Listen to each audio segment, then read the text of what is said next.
In the previous post, I introduced a set of paint-your-own head bobbling tiger paper mache. Today, I'll show you the one I painted as an example.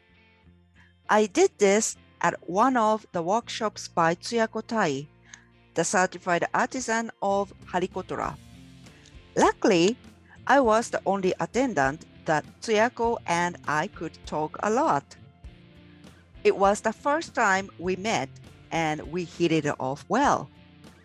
Ever since, she asks me what I think of her new idea, and I honestly tell her what I think.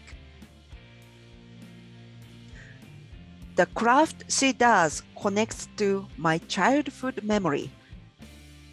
I am from the west part of Kagawa.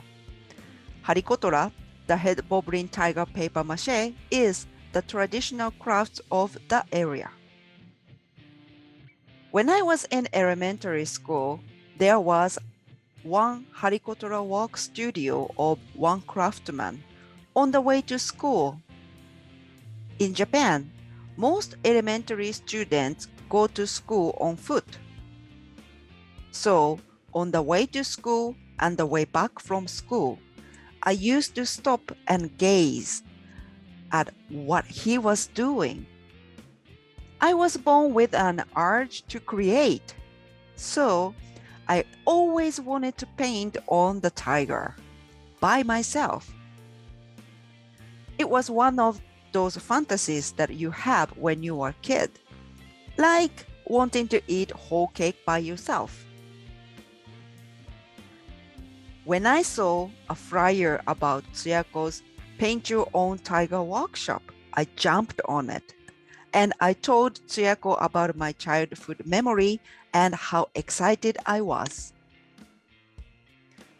Now, I am so happy that Tsuyako allows me to provide this kit to you. If you would like to know what comes in the set, check our previous post or simply send us a direct message from Instagram, Facebook, LinkedIn, or our website. That's all for the day. I'm Satoko, the head curator of Kore Shikoku Japan. If you like teeny bits of stories about creators who produce the items we handle and the items, follow us on the social media of your choice. We are on Instagram, Facebook, LinkedIn, Twitter, and YouTube. Thank you.